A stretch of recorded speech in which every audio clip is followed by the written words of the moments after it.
for the frog self pronouns, you would say something like, Frog went to the store and Frog got a new skirt for Frog self. Isn't it so cute? And then for my bug pronouns, you would say something like, Bug's special interest is Monster High. Bug loves talking about it and it always makes Bug really happy. Good evening, ladies and gentlemen, and welcome to Punching Left. I'm your host, AJ Wilms, joined here with Mike Lauber. And wow, what an interesting opening video. What was her pronouns? Frog, bug? What does that even mean? It means she needs mental help. It means this person shouldn't be allowed to, like, I don't know, interact with the rest of society until they're on the right meds or get the right therapy and aren't a danger to themselves or others.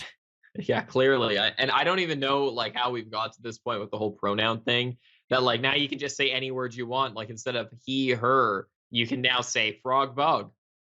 Yeah.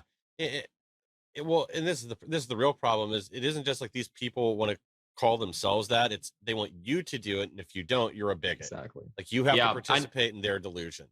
It's even worse than like censoring speech. It's like forcing you to speak. You know what I mean? It's one thing to like take speech away from someone and be like, you're not allowed to say this and that.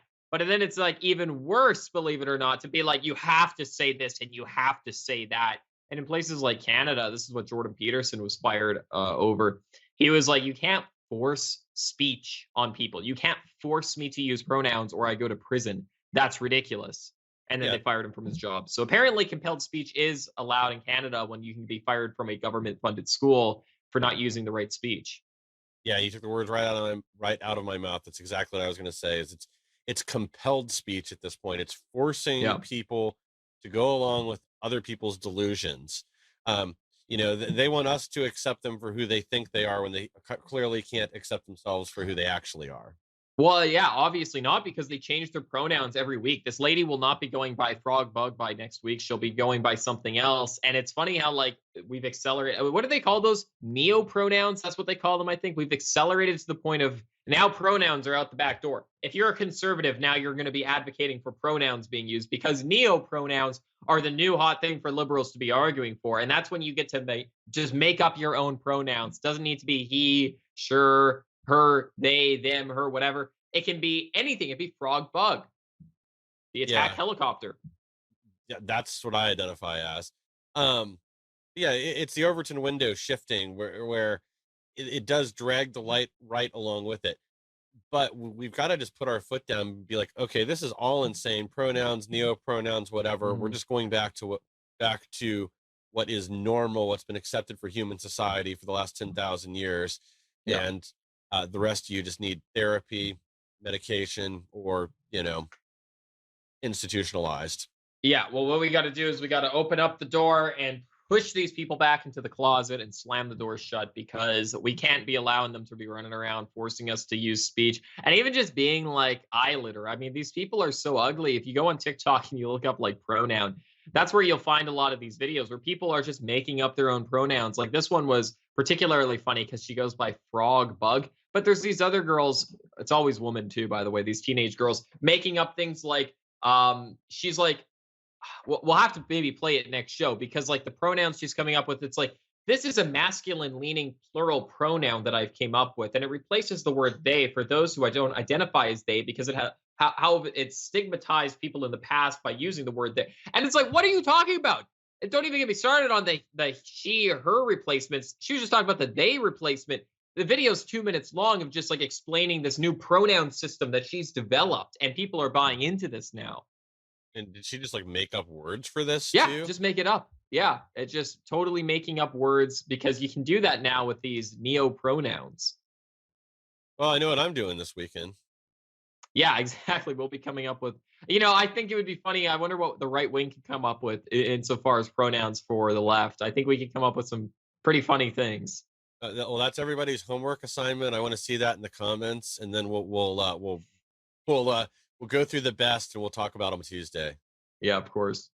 But we actually have some more crazy news here, which is TPUSA, the SAS event that happened. SAS stands for Student Action Summit, I believe. It's like a student conference. I attended there not as a student, but as a graduatee, and it was great seeing a lot of people there.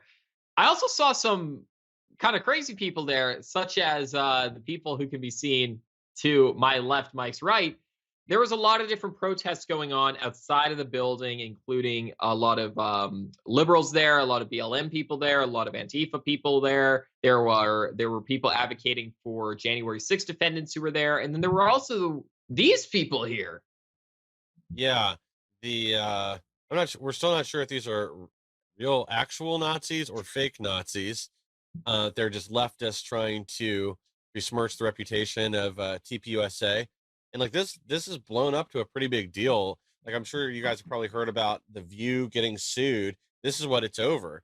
It's over Whoopi and other people on The View like clearly lying about these people first being part of the rally, and then she said, "Well, they were there, they were in the building," which they weren't. They were outside. TPUSA and everybody else was giving these people a hard time. Like I'm sure you guys probably seen some of the videos circulating around with Alex Stein and everybody else. But yeah, this is Well, just about slandering their reputation. yeah, exactly. And are you able to make the Skype box disappear by any chance, Oh, too, whoops, by the didn't way? even notice that. So my theory on this event happening here in the background is that these people, so I've heard, are part of Goyim Defense League, which is a actual right-wing group, but they are, from my understanding, accelerationists. They want to like accelerate the collapse of America. So what they'll do is they will purposely try to tie themselves with mainstream conservative groups or figures that they don't actually like, but they want to tie themselves together, knowing the media will now attack this mainstream group, which will either make that group more right-wing or become like liberal, right? And be like, oh no, we hate racism, we love liberalism, don't blame us, we love you, media, please be our friend. Or they'll reject the media's like accusations and just hate them more, be like, of course we're not tied with these guys, we hate you. But in either case, they're going to be moving more to the right or more to the left. I believe, could be mistaken, but I believe that's what the intention was behind this. Other people have been saying that there were this could be like federal government funded or Democrat funded, which I think, if out of the two, is more likely. We're not really sure what this was all about, but we know it wasn't genuine for sure, because these guys, like, these were not actual like Nazis, National Socialists, because actual Nazis don't like people named DeSantis, like Hispanic people who are like very friendly with the Jewish American community. Ron DeSantis, I think, signed a bill saying that the Florida government cannot do any business with a business that is boycotting Israel because they're Israel. So, I mean, DeSantis is going out of his way to ensure that people in Israel are better off. And for that reason, I don't think actual Nazis would be endorsing him. But yet in these photos, I don't know if you can see it in these photos, but they were holding up a giant Ron DeSantis face poster. So we know that these people are not genuine. Yeah, exactly. They just want themselves associated with these people to give the media cover for other stories that they'll run when they do call them a white nationalist, white supremacist, whatever. Yeah, you're right. Ironically, when they were protesting, or I guess showing their support for Ron DeSantis, this was while he was signing that legislation. Oh, really? Yeah. Wow. Yeah. So I mean, that could be why, right? I mean, they could have been mad at him specifically for that reason, and they thought, okay, well, let's like give him a bad press day and like try to associate ourselves with him. And and you can tell by looking at these people. There's the one guy beside you who's the old guy. Now he might actually be like an old like an old skinhead or something, old biker gang guy. But the rest of the people there, the younger people, I think that they're just like trolls. They're just being edgy trolls, and that's all they're doing. And they may think that there's some like political like thing that they're pushing, like, oh, we're acceleration. But at the end of the day, I think these are just young kids who are trolling. And I do not think they're actual Nazis, even if they believe really far right or radical ideas. They are not in any way actually associated clearly with GPUSA or DeSantis or these other groups that they hate. Yeah. Well, I mean, you can see, like, you can't really tell in these pictures because they're so small, but like this flag was straight out of the plastic. Like it still has the fold lines on it. They forgot to even steam it or iron it first. Yeah, and that was a great observation. Like, to reiterate, like, that swastika flag underneath of Mike there that they're holding up. It has, you can see in the full version of the photo, our friend Aldo, who interviewed me at Sasson and I was on Slightly Offensive with, he took these photos. They're from his Twitter. Everyone should go follow him.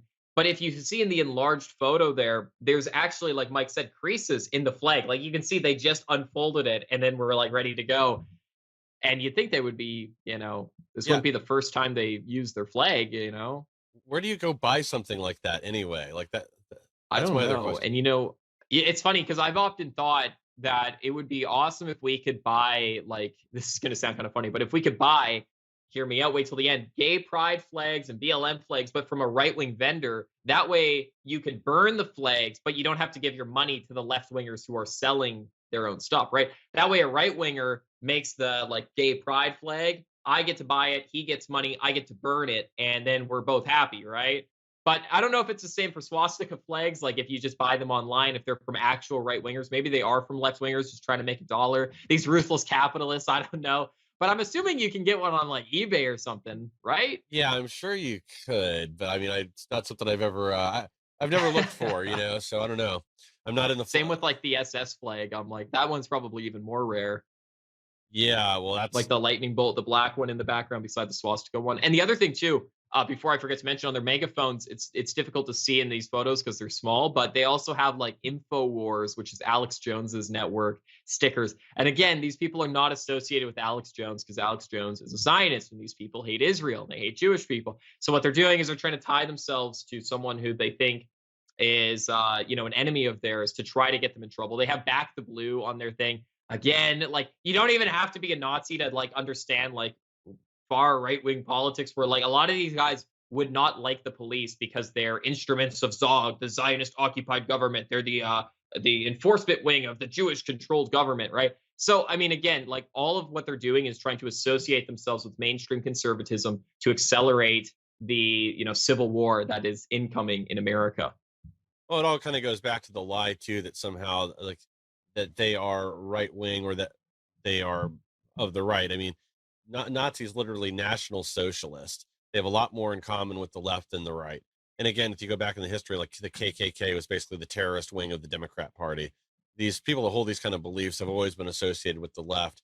It's really just when David Duke, the former Klan leader, flipped from being a Democrat to a Republican in the 80s because he was no longer useful to the Democrats. When he did that to try to hurt George H.W. Bush's reputation, that's kind of where all this started, where all of a sudden they became right-wing extremists. Well, yeah, like I mean, technically, what they are third positionists, especially when it comes to the economy. But I think they're economically more left wing. And then I use right wing and left wing not to mean economics, which many Americans do, or like capitalist versus communist, but traditional versus liberal, as in buying into liberalism. And these people clearly are not, liberals per se. They're like these very, very reactionary people, with the solution being like, let's kill people who don't agree with us, which I would not say is necessarily the best choice of policy prescription. But in any case, we see that these people are not being genuine about their beliefs at all, and they're all hiding behind their masks. And and I know people on the right who go to protests with masks, not like these people, not like Nazis, but they say, well, I don't want to get doxxed, I don't want to be discovered. And to me, I'm always thinking to myself, well, you can't have a serious political movement, you can't be genuine about your beliefs if you keep hiding behind a mask, because if you're not even willing to say your beliefs from your own personal perspective or from your own mouth, then how can you claim that you're going to like overthrow the government or like start a new state when you're not even willing to like have people see your face? Exactly. You're not even willing to endorse your beliefs yourself, which means they're exactly worthless. Right. Well, these people weren't the only ones making poor political decisions over the last few days. In DC, Mayor Bowers wants to activate the National Guard to deal with the influx of illegal aliens being bussed in from Texas. Wow, would you look at that? What a coincidence. And by the way, like how many did they get relative to how many Texas gets every month? Probably a lot less, hey? Yeah, I would think so, considering Texas is probably getting around 18,000 per day. Whew. Oh my. And yeah, so a fraction of the illegals that are entering into Texas on a daily basis, they're being sent into DC. And now all of a sudden DC is saying, "Oh, what? We can't have a society with all these illegals. We don't know who these people are. They're committing crime. They're sleeping in the streets. We don't know how to process them. We don't know how to deal with all these people. Crime rates going up, drug rates going up, rape rates going up, murder rates going up. I can't believe all this." So they call a national emergency and wanted to deploy the National Guard in DC to deal with the illegals there. And there's not that many. There are not that many at all, especially relative to how many are in Texas. Yeah, it's probably a few thousand people, because I know they had funding originally to run like 800 buses up. I don't think they're anywhere near that yet, but we'll say it's 50 people per bus. So let's say that maybe they've sent up 10,000 so far. I think that would probably be a stretch. But yeah, she went nuts because like their homeless shelters are filling up. People don't have anywhere to stay, blah, blah, blah. But it's the same problem you're dealing with in Texas. I mean, Yeah. if she thinks it's different, she's insane. This is, again, like political dishonesty. But now that all of a sudden we're stepping on the left's toes, now they're upset. Then they immediately want to bring in the guard. They want I to, love this so much. This is yeah, like amazing. Greg Abbott, thank you. That you're the best governor ever. That's gonna get clipped out of context. But with this decision, the whatever it's called, the Lone Star State policy or whatever it was called, yeah. I absolutely love it because we're sending all of the terrible illegal immigrants, no offense to them, from Texas all the way into DC and letting the terrible people in DC deal with them. And I just think that is absolutely amazing. It's That's wonderful. Yeah, exactly. And like DeSantis is doing this too. He's sending them to Really. Delaware, to Joe Biden's hometown. Right. That's So hilarious. That's so great. I mean, this is what I'm talking about. Before before Trump, the Republican Party was like, "Oh, let's not step on toes. Let's try to be friends with the Democrats. Let's be diplomatic." Now, like the Republicans are like, "Nah, we're going to fight you. We're going to send you want to open our borders? Okay, we're going to have a funnel go straight into DC then from the border." And now look at what's happening. Like, yes, let's destroy DC. It's the one time I'd actually be cool with all these illegals entering the US is just to funnel them all into DC to burn everything there down. Let's destroy all of DC. Illegal immigrants, you have my blessing. Please go straight to Washington, DC. yeah, like I'd love to see more states get involved with this, like start a national Yeah. bus campaign where we're literally just funneling. What would they do? Like, let's say you could get, I don't know, even just like 500, let's say 1,000 out of every state. Do that for a week. Yeah. Where then all of a sudden at the end of the week, you have hundreds and hundreds of thousands of illegal aliens are literally filling up the streets Yeah. of DC. We ought to send them all right to like the reflecting pool. Let's make it really obvious. Right. Exactly. Tell Yeah. them to Make it look camp like out. there's twice as many. Yeah, tell them to camp out in front of the monuments. We'll send them with tents even. No, yeah, like we should, and that's the thing is we want these Washington elitists to see what the American people have to deal with. It's not fair that an American family that lives on the Texas border or the California border, who's been there for generations, they now have to suffer with the huge influx of illegals who can't even speak English. You can't even communicate with them. They don't like you. They can't communicate with you. They have a huge in-group preference towards other Hispanic people, so they don't even want to associate with you, even if they could communicate with you. We want that to be on the doorstep of these politicians so they can understand what the actual American people have to live with on a daily basis in this country. But if you want ultimate irony, there was actually a story ran in the LA Times on, I think it was yesterday, it might have been the day before, where in Mexico City now, they're starting to complain about all the Californians that have gone down there during COVID. And Yes. yes, that they don't speak the language. Now that people locals go into the restaurant, now people start speaking English there. Plus, they're dealing with everybody moving up from South America, and they don't like that. So, Wow. it's okay if Mexico says that, and it's not racist or whatever. That they want their own culture, their own borders, and their own language respected. But we bring that up Right. here, and we're racist, sexist, bigot, homophobes. Oh, I know, right? And I mean, like someone, there's this journalist who was getting mad at me the other day because, I've said in the past that, Mexico is a homeland for Mexican people. That's why it's Mexico. But shouldn't America be a homeland for the American people? Like white and black Americans, this has historically been their homeland. And all of a sudden, like there's people from China, there's people from Europe, there's people from Africa, from the Middle East, from Central America coming in here, and they're all making it like their secondary homeland, right? And that doesn't seem fair. But then I read this tweet, it's a different person that's saying, oh, it's so terrible that in Mexico, they are now being replaced. The Mexican people are being replaced in Mexico by Americans and Californians. And it's changing, like you said, the language and the culture and the ethnic composure of Mexico City. And I'm like, we've been told our whole lives that that's a good thing, that diversity is awesome. And that diversity, not only of language and culture, but also just of different ethnic groups in general, is awesome and amazing and wonderful and strengthens a nation. But now all of a sudden, when it's happening to Mexico, it's terrible and awful and evil. What? Well, I'm sure Jill Biden would just tell all the breakfast tacos to deal with it.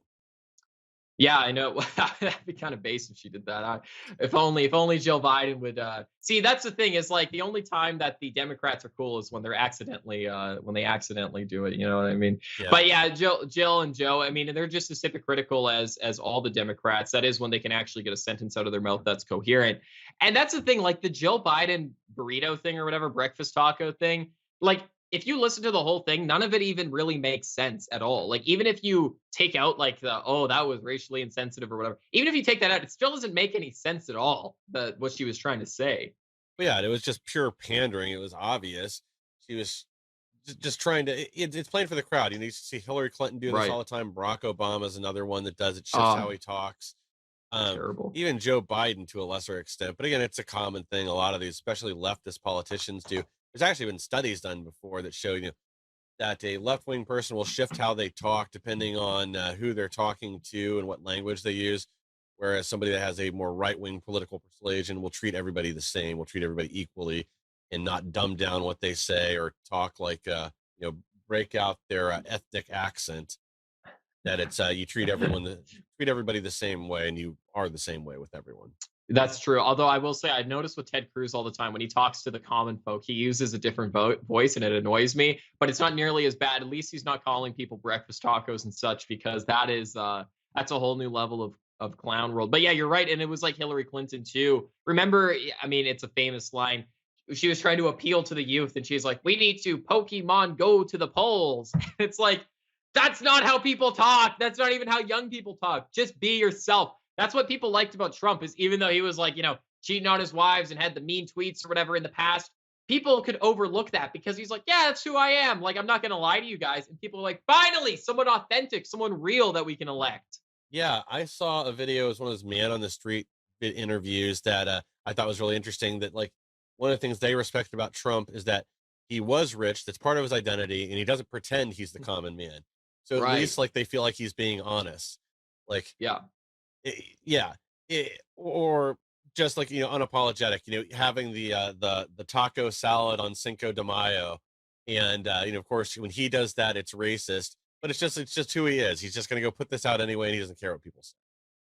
Yeah, exactly. Well, yeah, and that's like one of the things that you have to have a certain degree of respect for the guy for, because it's like, you want someone who is a real human in office and not some robot like Zuckerberg or like these other people. And that's, there's a picture of Obama on the screen. Obama was good at whether it was genuine or not, making people think he was like a real person. I remember seeing like talk show hosts speak with him, and he's very like personable, very charismatic. He's someone who could talk to like a swing state and make people think, oh, he's not too bad. Now, he's probably like the Antichrist or something, but Yeah. he can come across as very charming and appealing to average people, and Trump can't too. Joe Biden is like way out there in la la land. No one likes Joe Biden. No one's like, I gotta go vote for Joe Biden in 2024. Let's go. Yeah. And when he's so programmed and staged that there's not a teleprompter in front of him, he can't speak coherently. And half the time, even when there is a teleprompter in front of him, he can't speak coherently. Yeah, messes it up. Yeah. Whereas Barack Obama like seemed like somebody that, if you left politics out of it and you were at the bar, you could sit next to the guy, have a beer, and have a conversation with him, and he'd be relatively normal. Right. Yeah, Joe Biden, that's like a good point, is like he's like your senile grandfather that you have to listen to, and it's like, okay, grandpa, like you don't enjoy like being with them, you just have to be there for the sake of being there out of respect. That's exactly what Joe Biden is as a president. I heard Trump speaking at the TPUSA event this weekend or last weekend, and it was funny because Trump gave off grandpa vibes when he was telling a story about when he was on a plane there. It's a pretty funny speech. And when I was listening, I'm like, this is very endearing. I enjoy listening to this. He's funny. He's making jokes. He's engaging with the audience. So even though you come across as like an old guy telling a story, it's still enjoyable when Trump does it. Whereas when Biden does it, it's like nails on a chalkboard. Yeah, it's tedious. And I think that's just because people see Biden gradually turning from like the crazy grandpa to the crazy homeless person that, jumps in front of your car as you're trying to get off the highway. And they're trying to squeegee off your window with muddy water. They've obviously pooped their pants. Yes. Oh man. I hate those people. I hated living in a big city because those people all the time. I'd be like, no, no, stop. And they'd be like, oh, and start like squeeging. Then they get newspaper and start pushing it all over the window. I'm like, my guy, stop. Yeah, here's $5. Just go away. Leave me alone and please take a bath. Holy. And everyone hated it. Like the stoplight would be here and people would stop like way back here, like several car lengths away and be like, And that's just part of living in the city. It's part of the wonderful things of the diverse cultures of the city. You get to have random homeless people start rubbing old newspapers on your windshield of your car. Yes, unsolicited people asking for donations. I mean, it's wonderful. Yeah, that's a whole. I've got some good stories there, but those are for another time. That'll be the After Hours podcast at some point. In other news, it's official. We're in a recession now, but even though Biden tried to change the definition of what a recession is, I guess they didn't get out ahead of this, far enough ahead where the media adopted this stance too. So, yes, GDP was negative again, 0.9%. Oh, geez. Yeah. So we're not doing good. Well, and again, because they've monkeyed around with how a lot of these things are calculated, we're actually in an even worse position than that. I mean, we're bordering on entering a depression soon.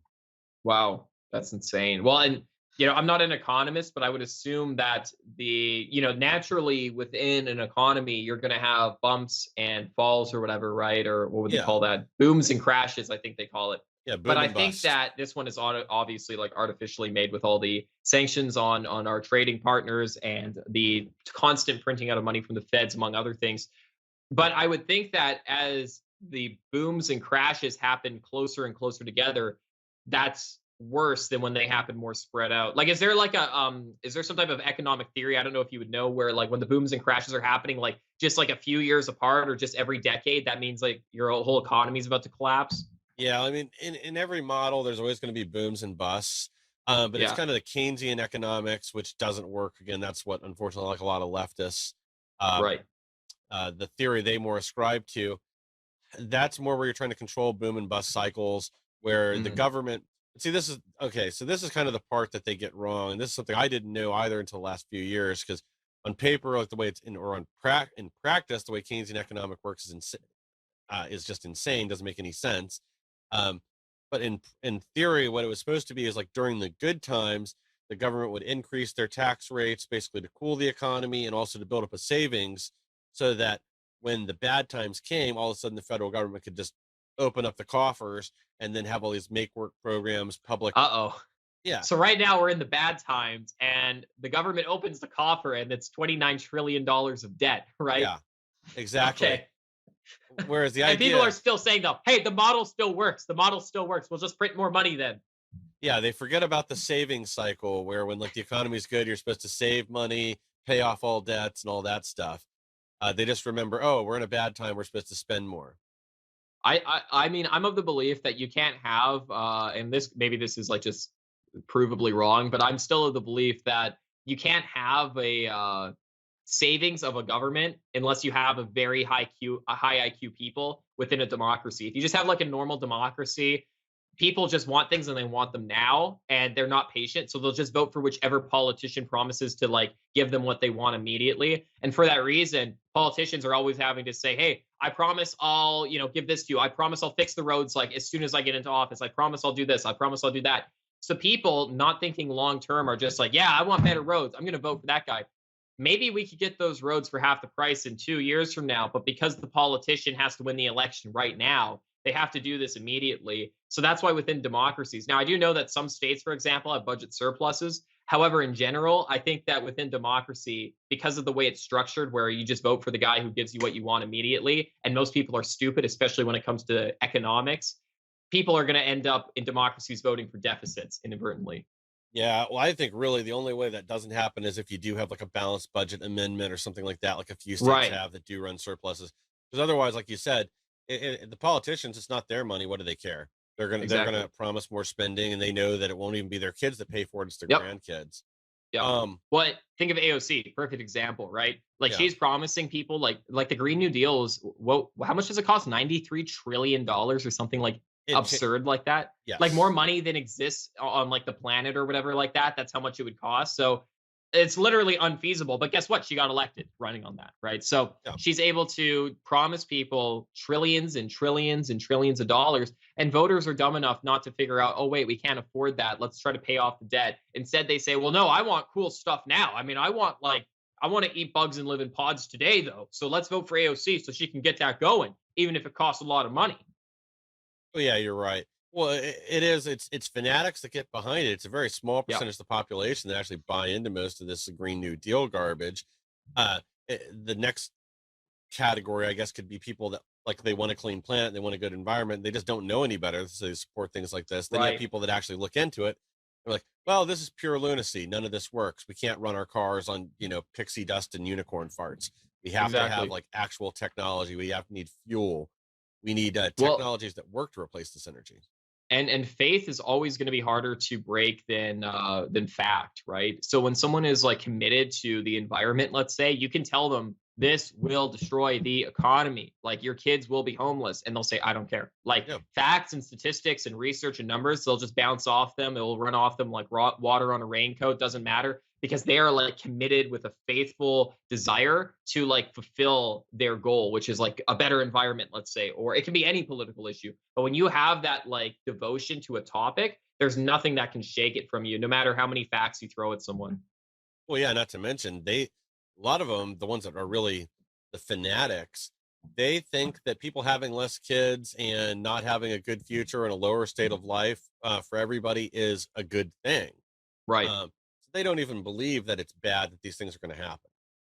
No, of course. And I mean, the elites have been talking about population reduction for so long. I mean, the Georgia Guidestones had on there that they only wanted 500 million people on the planet, right? Yeah. And that's like what, 7 out of 8 people on the planet just disappearing to make that happen as of now. So More than that. and even Jeffrey Epstein, he had a book called How Many People Can the Planet Support? So it's weird how these elitists, whether you're I was going to say a child sex trafficker, but that's just about everyone in Washington nowadays. Even if you're a investment banker, whether you're a politician, whether you're just some DCite or resident of DC, whatever you would call them, it seems like you're really interested in this whole, how many people can the planet hold? What kind of population reduction can we do? Bill Gates has talked about this, saying that we need abortion or reproductive health, vaccines, and other resources to limit the population of Earth. This is from a very old TEDx talk he had done. And it's like, why are you guys so interested in lowering the population of the planet? Yeah, and it's always these leftist billionaire elitists too, Yeah. that want to control the actions of others. And I think that's really where my problem with leftism is to begin with. It isn't about creating rules the government has to follow that guarantee people's freedoms. Instead, it's always about regulating the behavior of others. Whereas on the Yep. right, the left likes to pretend that's what the people on the right want to do. That they'll oh, what's the name of that stupid movie where they're wearing the little bonnets, that we're gonna somehow, like, right wing people are gonna turn it into a Handmaid's Tale. But really, like, Oh, other than abortion, there's not much the right really tries to regulate the behavior of others on, where we want people to comply with our will. right. Um, Yeah. And oftentimes, like the will of the right wing is like, stay within the moral framework of the nation. Like, don't kill your babies. Don't be a cannibal. Don't murder and rape. It's like pretty simple. Even if you want to own guns, that's fine. Just don't murder anyone with them. Like, we want to give you as much leadway as we can. But when you start coming after, as the left is doing now, coming after people's children with the LGBT stuff, when you start, coming after our bank accounts with your environmental beliefs, I mean, all these things, that's what's hitting us hard. Same with CRT. If you want to be a paranoid schizo about racism in America, that's one thing. You can have your freedom of thought, but to now push it in all the classrooms, totally other thing, yeah, the left wants to control the behavior of others, like, en masse, whereas the right wants to let you make the decision. They want to make right. The Right. left wants to make your decision. The right will allow you to make your own decisions. Yeah, they want you to make your own decisions, exactly. And I mean, it's upsetting to see, but that's what we get today in America, especially with our dear president. What'd you call him the other day? Resident Biden. Yes, good old resident Biden. Um, well, finally, this is starting to come to other elected leaders' attention that something's not right with this guy. So now there's now more than 50 House Republicans, I almost said 40, calling for Biden to Nice. take a cognitive test. Wow. That's awesome. Yeah. Well, it'd be nice to get a few more like actual elected Democrats to sign on to this, not just like Tulsi Gabbard and a few others out in the media saying, this guy's got brainworms. Um, Yeah. at the very least, he doesn't need control of our nuclear arsenal. Remember, they mocked Trump for this for 4 years, said, he wasn't smart enough. He was just going to press the button for some reason Oh yeah. and get us I all remember in all annihilated. the late night talk shows, oh, this guy has access to nuclear bombs. And we had like the most peaceful period of like world peace in all of history under Trump. And then it's Yeah. like all back to the way it used to be under Biden or under Obama with Biden now. Yeah. Oh, Biden, it's really, Oh, that's what it Biden. is at this point. It's a combination of the two. Yeah.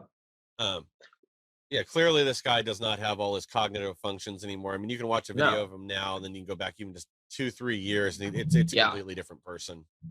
Yeah, it is. And it is like black and white like that. That if you look back, especially when he was like the senator of Delaware or whatever, like, a decade ago before he was even vice president, the guy could actually like put together a sentence, right? And the guy, these politicians are total snakes. They have no convictions or beliefs whatsoever. They just say what they have to say to get elected. Joe Biden right now, I don't even think he says anything without being prompted to, because the guy can barely think, let alone speak.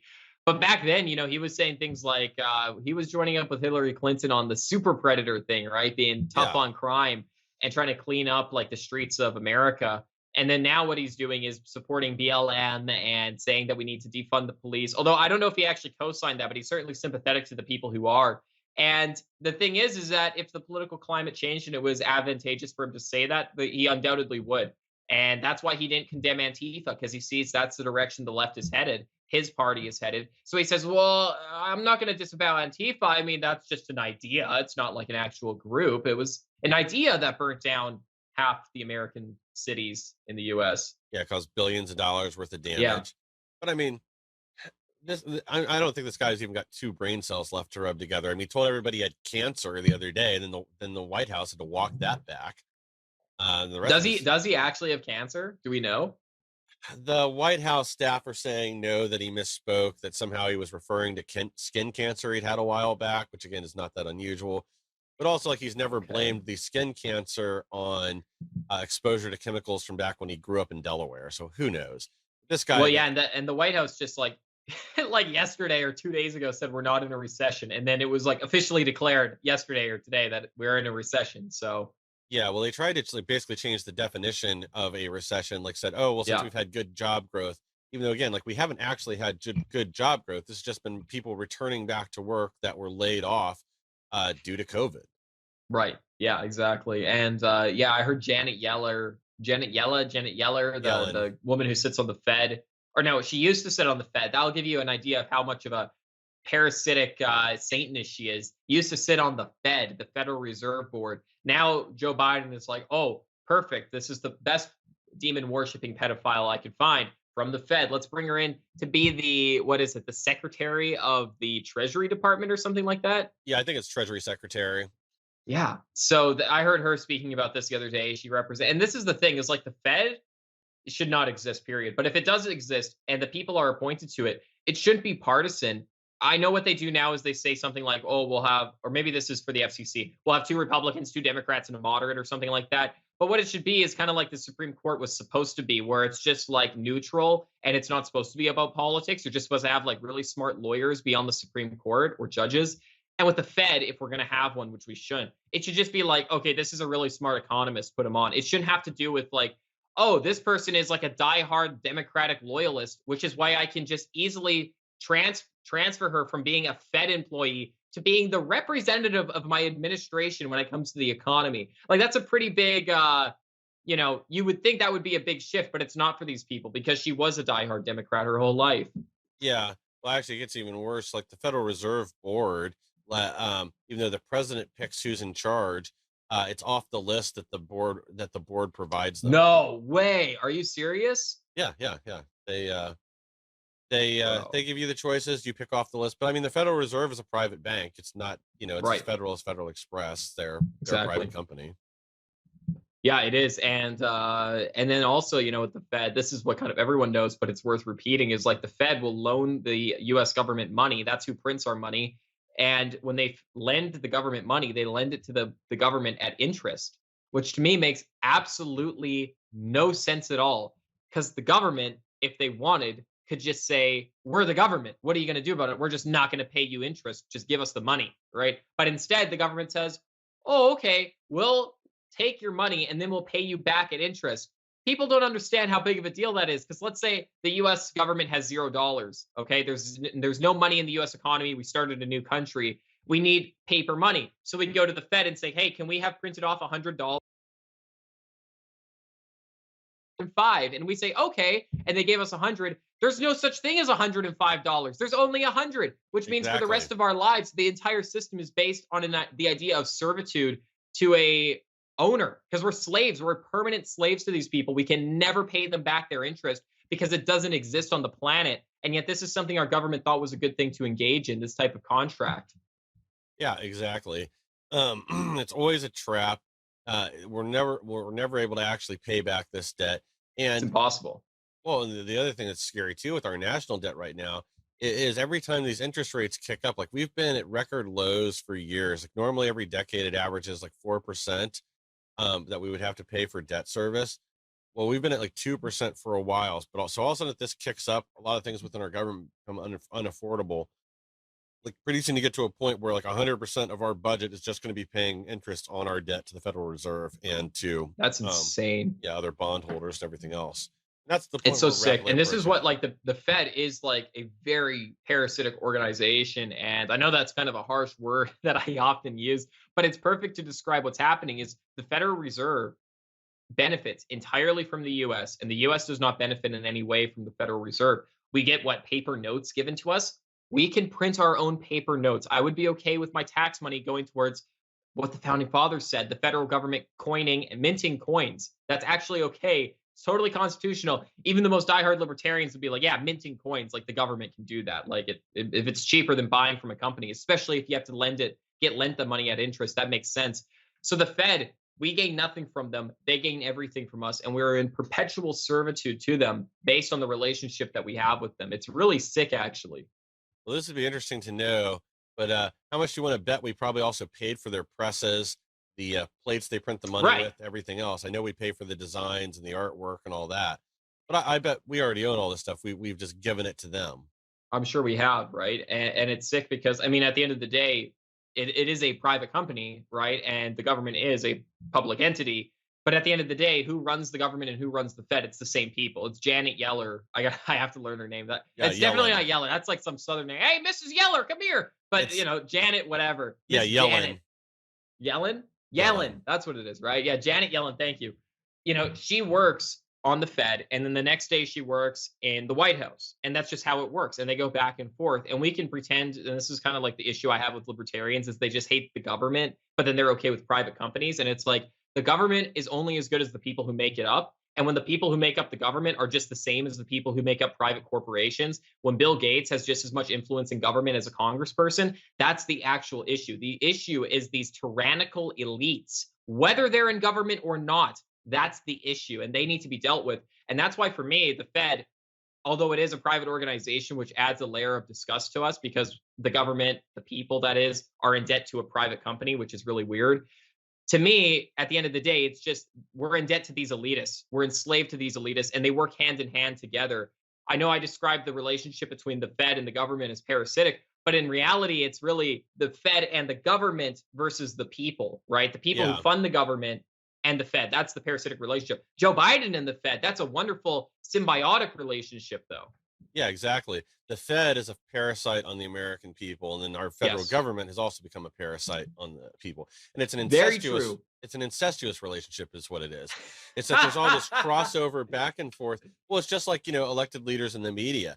And it's gotten to the point now where like when there's Yeah. an announcement that somebody else is jumping ship through the Biden administration, Harris just lost another one of her top people.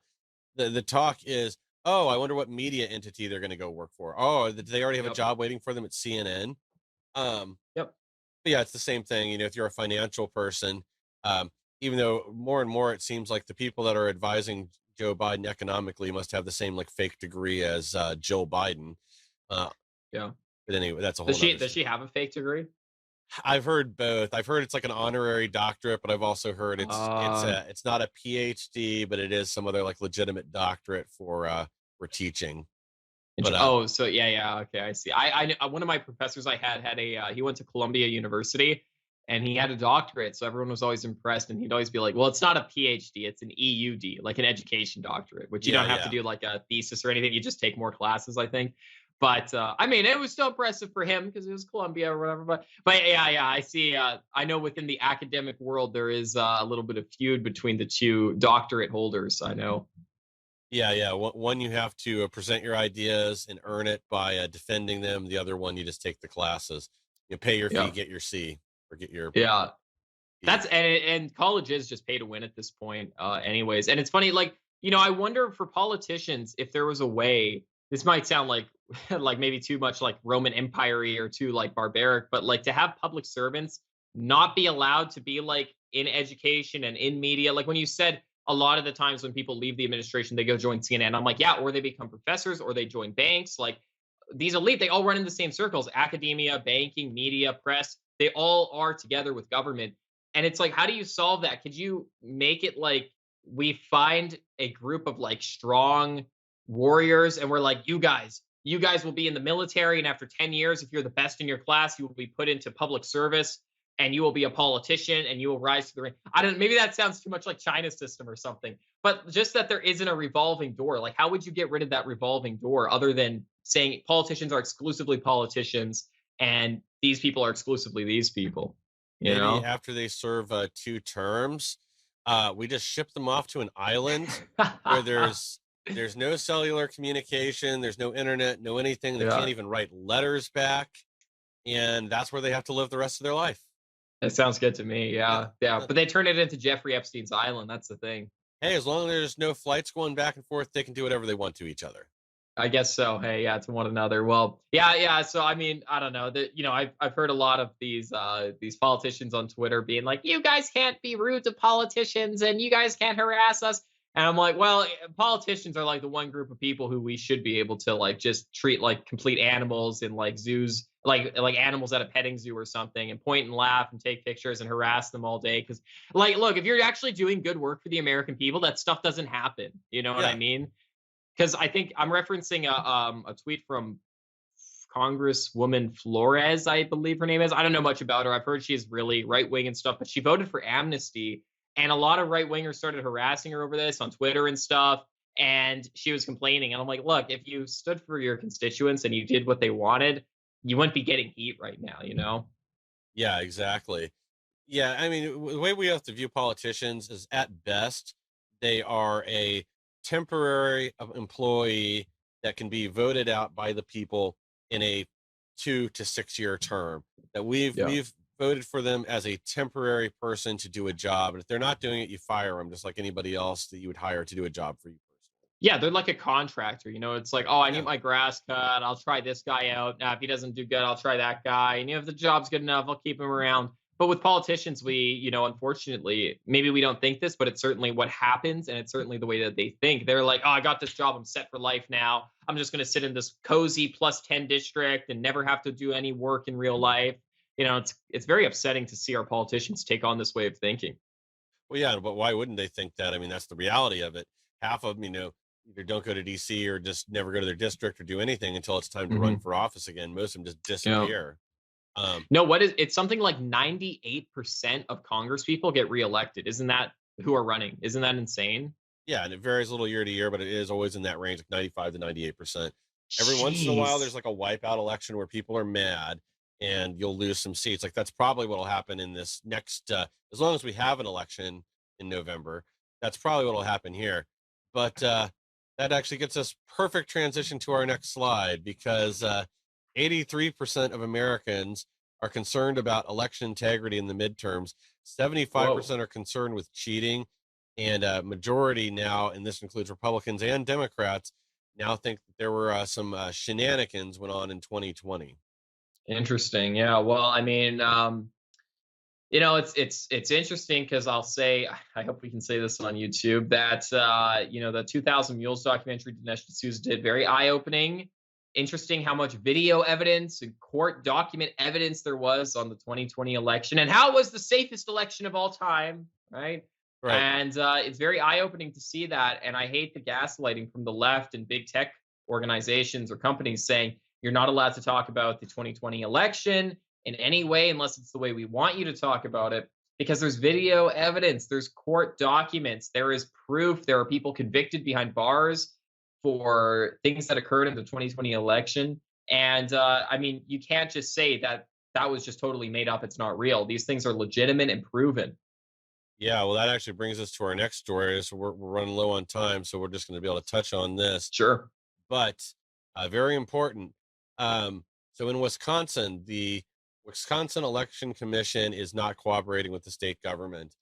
They've actually flat out said they're just going to ignore what the legislatures wanted them to do with removing ballot boxes, re-implementing countermeasures to verify signatures, and other things for mail-in ballots. Well, somebody a few days ago discovered that the WEC's website for absentee ballots to request them, if you have a person's name and birth date, that's it. You don't need address, social security number, anything else, no ID. Anybody that wants to can log on and have an absentee ballot sent to whatever address you want in that person's name. Jeez. So what if I would live in Wisconsin and you knew my name and birth date and you ordered my ballot to your house? Could I still get a ballot, or would mine be in your possession now? I can't get one. That I'm not 100% sure on, because I would imagine you could still go to the precinct to vote in person, and then dispute it. It would be a contested ballot or provisional ballot, depending on how their state terminology they use. If I was dead, could you order my ballot still? Oh, yeah. And Wisconsin is terrible for that. They have something like 7 million registered voters, even though there's only like a little over 4.5 million, might be a little under 5 million people live in the state. That's like total residents. What? Yeah. Their voting rolls are just god awful. What?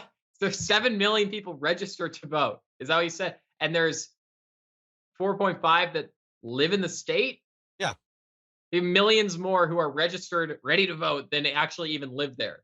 Yeah, and it gets worse. So out of the people that do live in Wisconsin, it's only like 3.5 or 3.75 million of them are actually old enough to vote.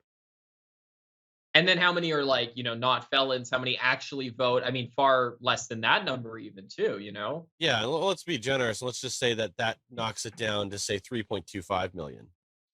Yeah, which is very generous, because we know that not 90% of people actually vote. But yeah, like, go on. Yeah, I was going to say, then it gets to how many actually vote. And with at best, you're talking 50 to 60% in some states. Right. And that's groundbreaking. A few counties, when 65% turnout is usually like unheard of. Yeah. For an entire county. You may have towns, and usually this gets conflated with, yes, you may have some small towns that do have like 98% turnout or whatever, but even those are pretty freaking rare. They're the exception, not the rule. That tends to be one of the ones where the election's almost like an event, like what is it, New Hampshire, where they have a couple towns that go out to vote for the presidential at midnight, and they have 90% turnout. That's why, because it's an event. That's what you do. Yeah. And you see, like, if that was like how everyone in America was, we'd actually probably have like a good election system. Like, even if they're left wing or right wing or whatever, it's like that they're actually that interested in politics and they're that engaged. Because the people who actually like destroy our like democratic system, that aren't just like the elites in Washington, are the people who don't care about politics but vote anyways. They're like, oh, I don't really want to vote, but I guess I'll vote for this guy. It's like, look, if you're voting for our guy, do that. But if you're just doing that in general, like, don't go out and vote, because that's you don't know what you're doing. You know what I mean? Yeah, it's the useful idiots, the ones that when you see, like, especially like in cities where they're voting because they want to expand, like, something that directly benefits them. So they're not really even voting on the issues; they're voting based on their pocketbook, which I guess everybody does to a certain extent, but it says more like a direct payoff. Right. Exactly. Well, I mean, there's a lot of people I think shouldn't be voting that go out and vote, unfortunately. So to reiterate the story, so I understand correctly, Wisconsin, like the state government, wants to ensure certain procedures are followed to make sure that we have safe and free elections, right? Correct. But there's one county specifically that's just saying no, like, we're just going to do our own thing. Screw you. Statewide, no. It's the Wisconsin Election Commission is basically refusing to. Oh, wow. Yeah. And again, so the government said we want safe elections, and then the one branch of government that's responsible for the elections in that state are disobeying the government. Yeah, the Wisconsin Election Commission has basically told them to go pound sand. That they're not going to enforce a lot of these rules.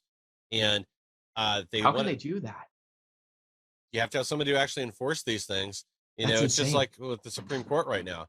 They just just heard these cases with concerning gun rights, and you have New York and Chicago and other areas like Right. openly telling them like, oh yeah, we're just basically not going to do this. Instead, we're going to work around and come up with these other restrictions. And this is the thing. This is what leads to balkanization or civil wars when states just start totally disrespecting the rule of law and the system in which we have set in place. And again, it's one thing if you want to say, like, hey, the Supreme Court said killing babies is okay. We think murdering infants is not okay. We're not going to enforce that. That's one thing. But to be like, oh, the way in which we count ballots we don't like, so we're actually going to let people have mail in ballots. Like, that's just ridiculous. And when states get so emboldened, or not even states, yeah, yes, states with like California and New York, but even like commissions, even branches, wings of the state Yeah. disobeying like the government and what the people voted for. I mean, that's very alarming. And my question is, when can Republicans start acting like this for actual legitimate issues? Like I said, with abortion, we should have started saying from day one, as soon as Roe v. Wade was decided, we don't respect that. We don't think that's a legitimate decision. We're not following that. When people said Trump can't build a wall, why couldn't he say, well, too bad, we're going to do it anyways, national security? People did that with coronavirus, all these leftists and Democrats, and look how much leadway that gave them, COVID-19, to do whatever they wanted. And they got a lot done during that time. Yeah, well, I think some of this stuff, they're like abortion, I think it was a different world in 1972, 73. When was it that went into effect? 73? Yeah, I believe so. Um, so it was a different world. You didn't just go against the government. There weren't sanctuary cities. There weren't all these other things that we have Right. right now.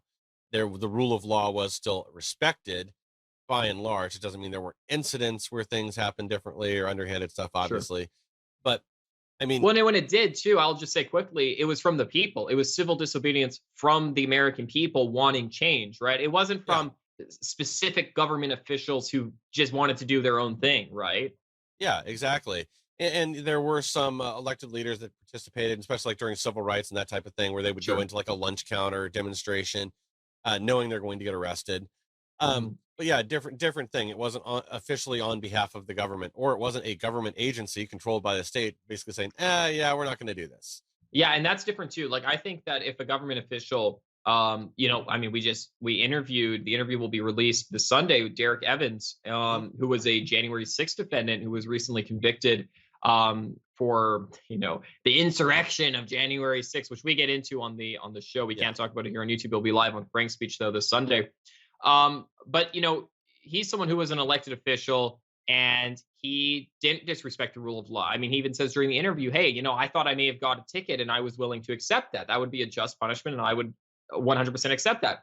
Unfortunately, they wanted to slap him with a felony and they did, and they convicted him of one. But he still didn't say the courts should disobey and the government should break me out and there should be this. He was like, you know what, this is I have to respect the rule of law. This is what it is, and I don't like it, and I'm going to go through legal means to protest this.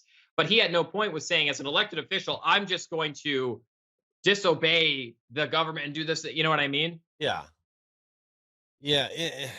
And that's the thing. Like, if we don't have the rule of law and we don't have respect for the law, even when it's something you don't like, then we really don't have a country anymore.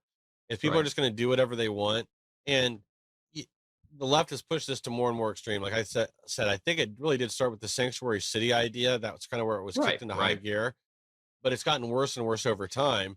Yeah.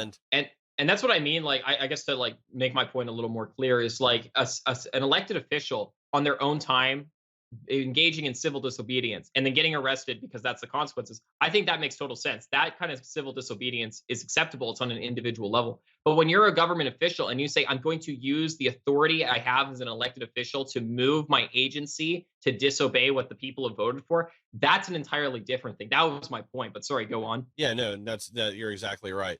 That that they're undermining the will of the people and the will of the government, and it isn't for like a reason like they say like, oh, this is unconstitutional. We're gonna have to wait for the courts to hear it out. It's just Right. because like we don't like this, so we're not going to do it. I want to bring up one other thing before because I know we're about to wrap Sure. up. So with this story, just to like really make sure this point hits home.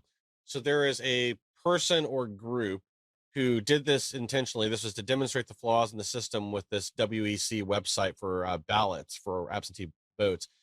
They to demonstrate this to law enforcement, they requested Robin Voss, who's the Speaker of the House for Wisconsin. He's the same guy that's blocking, that said he would have a hearing to recall the electors once the other court case that finished that said the ballot drop boxes were unconstitutional and illegal.